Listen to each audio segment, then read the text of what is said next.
Bugün sizə çox təhlükəli, amma bəzən gizli şəkildə qəlblərə girən bir haldan danışacağam, təkəbbürdən. Allah Qurani-Kərimdə buyurur ki, şübhəsiz ki, Allah təkəbbür edənləri sevməz. Təkəbbür nədir? Özünü digərlərindən üstün görmək. Mən ondan daha yaxşıyam, mən ondan daha gözələm və mən haqlıyam, mən daha çox bilirəm kimi hisslər. Halbuki təkəbbür ilk olaraq kimdə yarandı? İblisdə.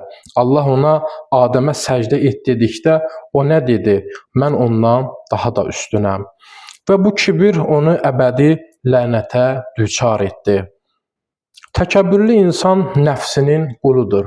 O tənqidə qulaq asmır, tövbəyə meyilli deyil, əksinə daim özünü haqlı hesab edir. Halbuki Allahın sevdiyi bəndə təvazökar bəndədir.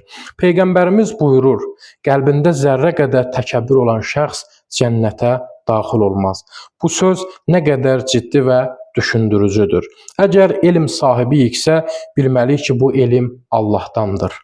Əgər gözəlliyimiz, imkanımız, mövqeyimiz varsa, bunlar da bir imtahandır. Öyünmək üçün deyil. Təvazökar insan susar, dinləyər, hörmət edər, özünü yox, haqqı üstün tutar. Gəlin qəlbimizə baxaq. Var içimizdə gizli bir mən, varsa dərhal ondan qurtulaq. Çünki təkəbbür nurun düşmənidir. Və sonda əzizlərim, dua edək. İlahi qəlbimizdən təkəbbürü çıxar, bizi təvazökar, anlayışlı və mərhəmətli qullarından et. Bizə başqalarını özümüzdən üstün görməyi, hər şeyi səndən bilməyi nəsib et. Nəfsimizi əzməyi, təvazu ilə yüksəlməyi öyrət bizə. İlahi amin.